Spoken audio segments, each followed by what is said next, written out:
नमो अरिहंताणं नमो सिद्धाणं नमो आर्याणं नमो वज्रायाणं नमो लोय सब साहुणं एषो पंचमुकारो सब पावपणासणो मंगलाणं च सब्बे सिंह पद्मं होई मंगलम। चलो आज एक और नया दृष्टांत छोटा सा सुन लो।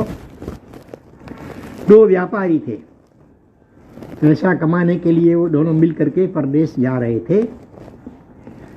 तो एक व्यापारी घी का व्यापारी था और दूसरा था वो चमड़े का व्यापारी था, पशुओं की चमड़ा। और पैदल चल के जा रहे थे। पहले के ज़माने में इतने व्यवहार साधन नहीं थे, पैदल चलते चलते जा रहे थे। तो रास्ते में कभी थोड़ा किसी गांव में रुकना पड़ता है। और पहले के ज़माने में लोगों में पड़ोसी धर्म की भावना अच्छी रहती थी। अतिथि देवो भव, कोई भी अनजाना भी अतिथि आए स्वागत कर रहे थे। तो एक वृद्ध महिला थी, उनके घर पे गए कि माँ जी ऐसे व्यापारी हैं, वो जा रहे हैं, आपकी अनुकूलता हो तो एक दिन रुके यहाँ पर, कहो पधारो पधारो, ऐसे मेरे भाग्य था। फिर बात में पूछ लिया आप क्या व्यापार करते हैं। एक ने कहा मैं घी का व्यापारी, दूसरे का मैं चमड़े का व्यापारी हूँ। तो दोपहर को या जब भोजन का समय हुआ ना, तो दोनों को अलग अलग बिठाया माँ जी ने। भान भाई माँ जैसी समझदारी होंगे वृद्ध महिला। तो घी का जो व्यापारी था और चमड़े का, एक को बिठाया समझो कि अपने किचन में अथवा किचन के पास बिल्कुल बिठाया, और दूसरे को जो थो वो एकदम अपना घर का भी लास्ट दरवाजा वहाँ बिठाया। तो ऐसा क्यों किया होगा माँ ने, अथवा किसको किचन में बिठाया और किसको वहाँ बिठाया होगा दूर, और क्यों बताओ। बोलो, दोनों को साथ में नहीं बिठाया है। घी का व्यापारी है, चमड़े का व्यापारी है।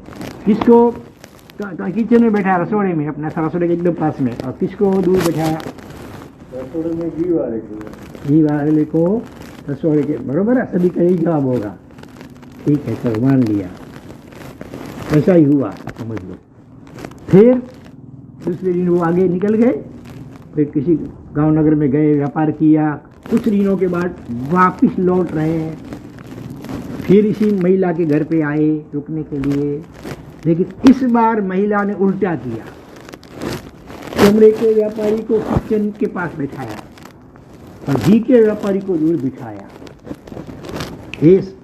बोलो ऐसा क्यों किया होगा। पहली बात तो समझ में आ सकती है, पहली बात चलो घी का व्यापारी है तो समझ ली। चमड़े के व्यापारी को किचन के पास बिठाया और घी के व्यापारी को दूर बैठाया। ऐसा क्यों, बताओ कौन बुद्धिशाली। पहली बार अपमान किया था, फिर भी वापस उनके यहाँ आए। इसके नहीं, अपमान नहीं किया था, नहीं, इसके लिए नहीं। माली ने पूछा होगा कि कितना व्यापार हुआ दोनों को। उन्होंने घी वालों ने बोला होगा कि मेरा व्यापार हुआ, चमड़े वाले ने बोला होगा मेरा व्यापार नहीं हुआ। तो क्यों, तो बोले अभी दुष्काल नहीं है, पशु सब अच्छे है, इसलिए मेरा चमड़ा मिला नहीं।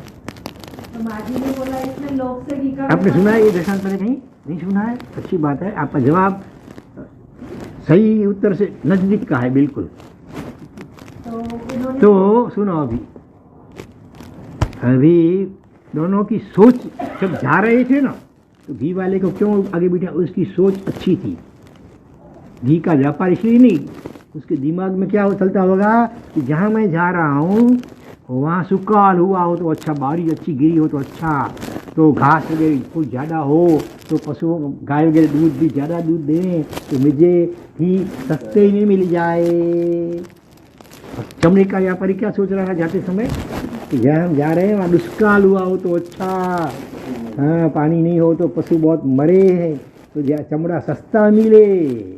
विचार बुरे थे इसीलिए दूर बैठाया था। पहले जाते समय उसके विचार तब अच्छे थे, दौड़ते समय उल्टा हो गया है।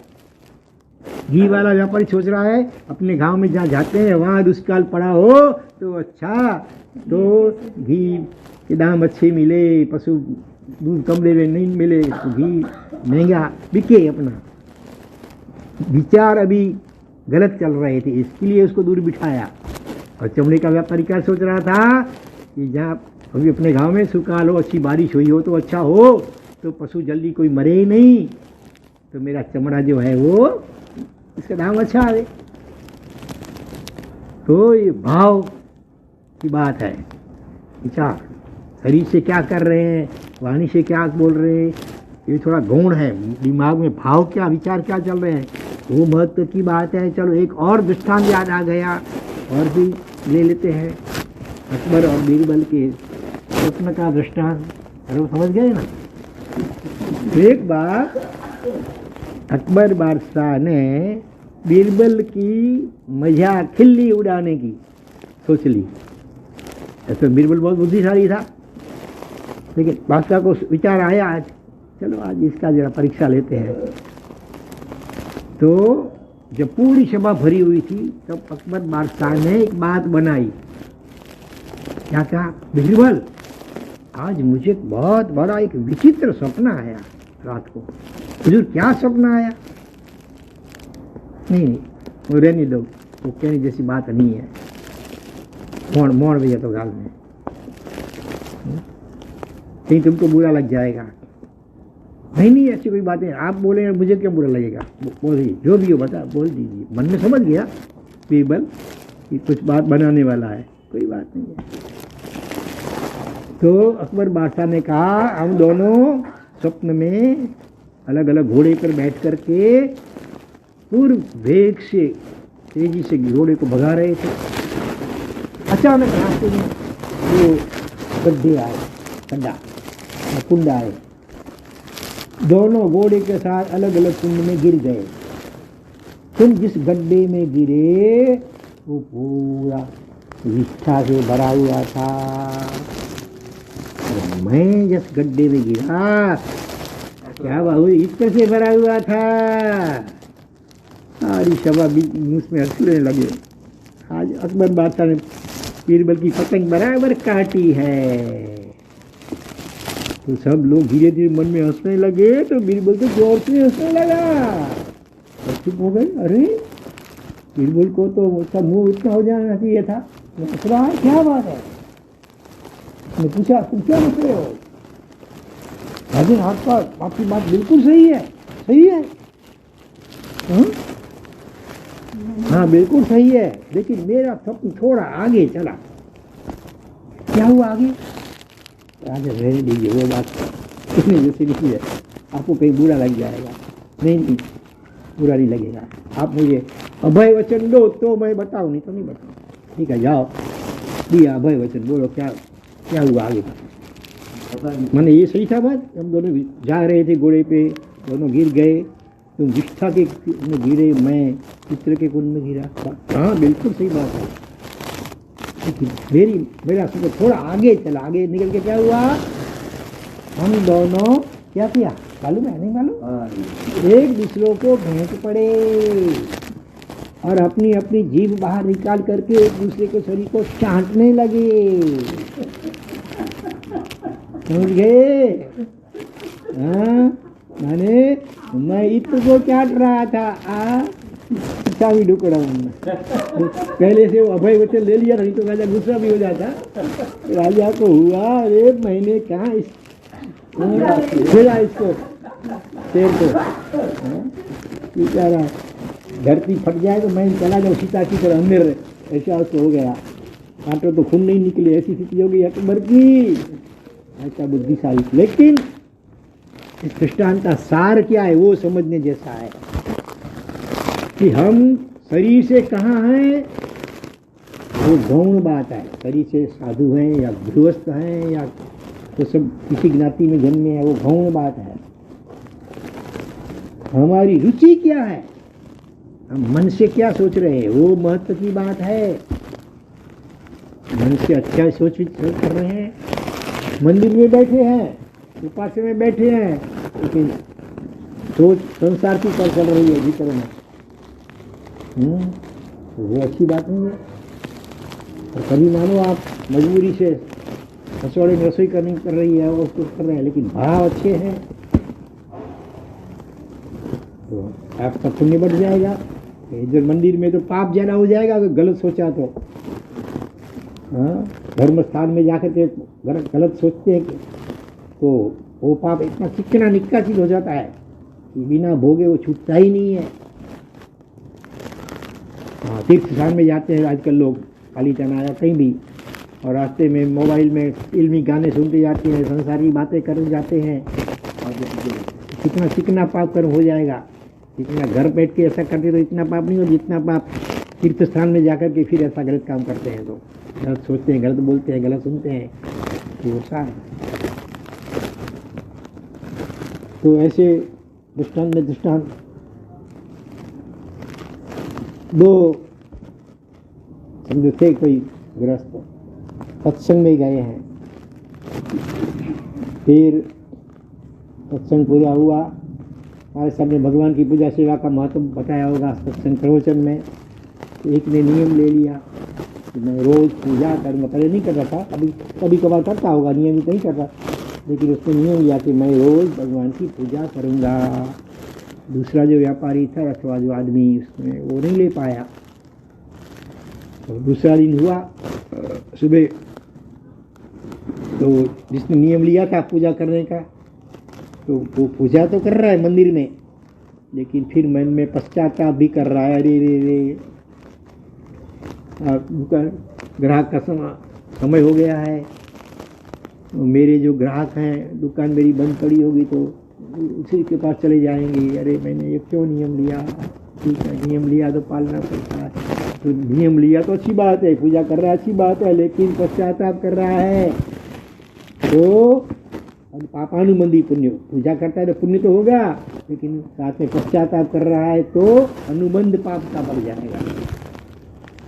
और वो व्यापारी नियम नहीं लिया है, दुकान में गया है, लेकिन वो सोच रहा है कि अरे मैं कैसा कम नसीब हूँ, सुबह सुबह मुझे ये संसार के काम करने पड़ते। धन्य है मेरे उस पड़ोसी को उसने पूजा का नियम लिया है, भगवान की भक्ति पूजा कर रहा है, धन्य है उसको। धिक्कार है मुझको कि सुबह सुबह भगवान का भजन कीर्तन भक्ति करनी चाहिए, लेकिन मैं संसार के खड़ा हूँ कीचड़ में और ये करना है। तो शरीर से वो दुकान पे है, लेकिन मन में अच्छे भाव है। संसार में बैठा है तो पाप कर्म करना पड़ता है, बंध पाप का होता है, लेकिन अनुबंध पुण्य का होता है। इसीलिए हमारे भाव हमेशा अच्छे रखने चाहिए। शरीर से भी हो सके तो अच्छे कार्य ही करना चाहिए, वाणी से भी अच्छा ही बोलना चाहिए। लेकिन आप लोग गृहस्थ हैं, संसार में बैठे हैं, तो आपको सब काम करना पड़ता है, रसोई करनी पड़ती है, व्यवसाय करना पड़ता है। हाँ, कभी इधर समझो कचरा हो गया, सफाई करनी पड़ती है, पेड़ को कभी काटना भी पड़ा। मेरे ख्याल से अभी नहीं उधर जाती थी, उसके पड़ोस में डालिया तो, लेकिन भीतर में उसका पश्चाताप होना चाहिए। ऐसा नहीं कि चलता है तो संसार करता है, नहीं। सब मैं छूटूंगा ये पाप से, सब में ये भावना रखनी चाहिए। तो पाप होगा तो भी कम होगा, उसका अनुबंध पाप का नहीं पुण्य का होगा। हाँ, इसलिए ऐसा करना चाहिए। और जो अच्छे कार्य कर रहे हैं अथवा साधु संत के, उनकी अनुमोदना करनी, धन्य है कि अच्छा जीवन जी रहे हैं, हम कब ऐसे बनेंगे, ये भाव रखना चाहिए। तो उसका मतलब ये भी नहीं सोचना कि फिर नियम नहीं लेना चाहिए, नहीं हम भी नहीं लेंगे, लेकिन हम अनुमोदना करेंगे, ऐसा नहीं। जो करोड़पति है और उसने व्याख्यान में सुना, करण करावण ने अनुमोदन सरीखा फल निपजायो। तो अच्छा कार्य करता है, दूसरा अच्छा कार्य करवाता है प्रेरणा दे करके किसी को, तीसरा अनुमोदना करता अच्छे कार्य करने की, करवाने वाले की। तीनों के फल समान बताए हैं। लेकिन तो करोड़पति सोचे अनुमोदना करूँ, महाराष्ट्र का तीनों का सर समान होता है।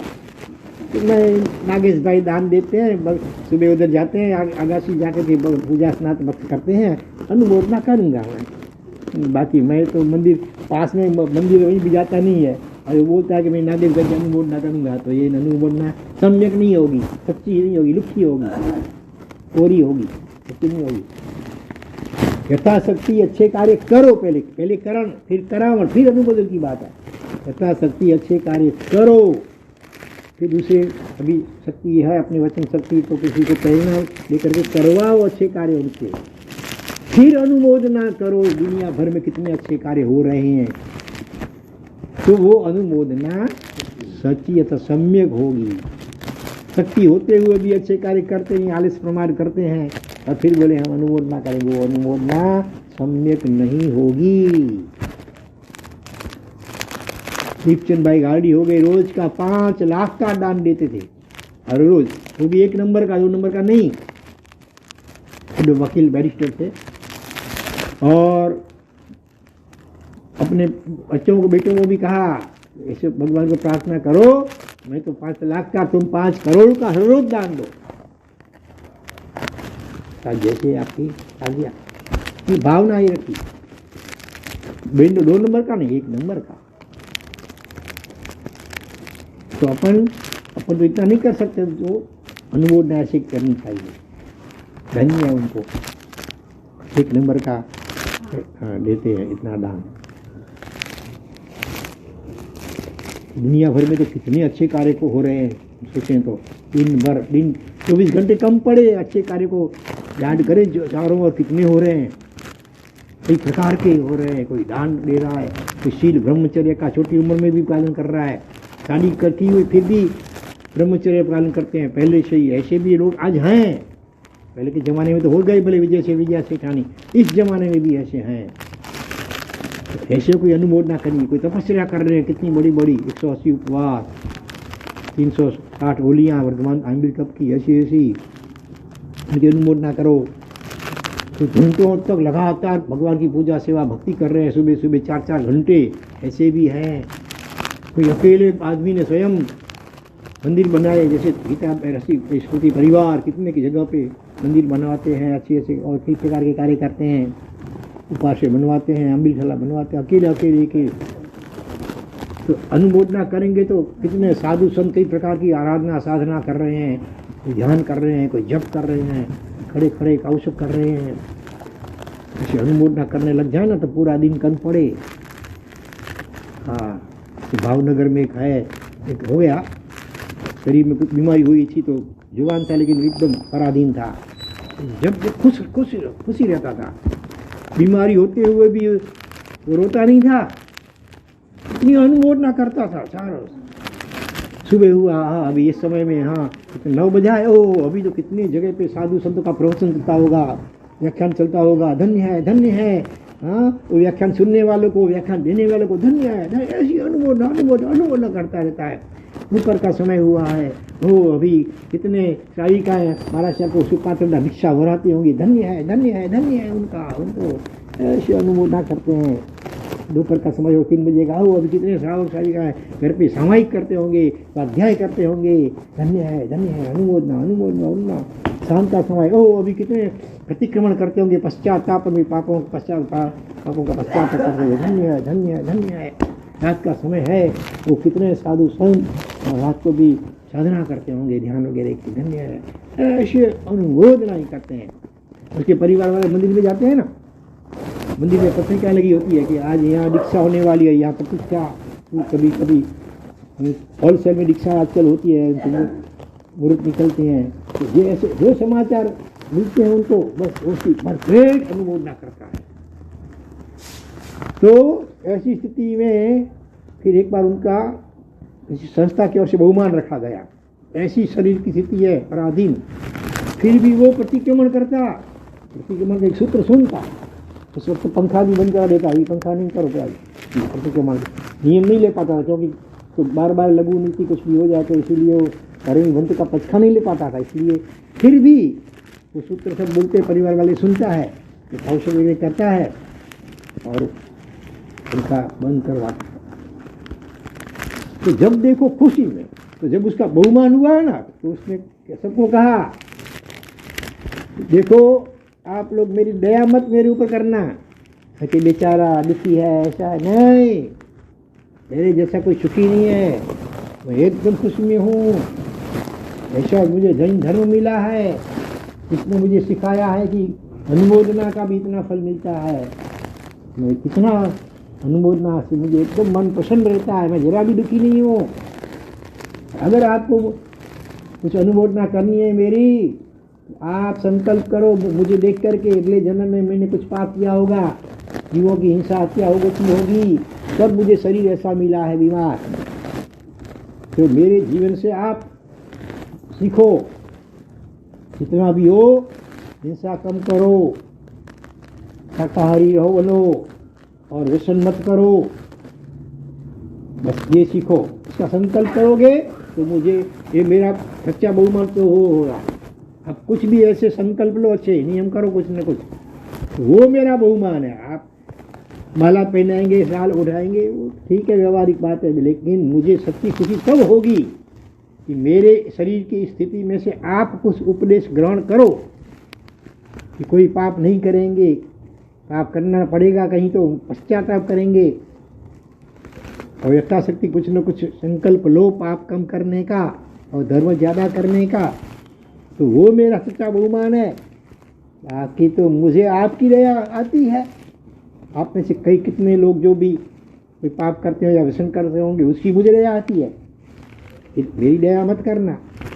मुझे मेरे दिन कोई व्यसन नहीं है, मुझे कोई ऐसा बड़ा पाप नहीं करना पड़ा है, अगले जन्म में किया होगा तो उसका मैं पश्चाताप कर रहा हूँ। लेकिन आप सभी लोग दुनिया भर में जो भी अच्छे कार्य कर रहे हैं, निरंतर मैं अनुमोदना करता हूँ, इसलिए मैं मानता हूँ कि मेरे जैसा कोई सुखी नहीं हो। समय बहुत हो गया आज, विशेष अग्रे वर्तमान अभी भी कई दृष्टांत आ रहे हैं, अभी भी 7-8 दिन जो है उसमें लेंगे। विशेष अग्रे वर्तमान दिनाग्नावली कुछ बोला गया, हार्दिक इच्छामि दुक्कडम सर्वमंगल मांगल्यम सर्वकल्याण कारणम सदानंद सर्वधर्माणां जैनम जयते शासनम।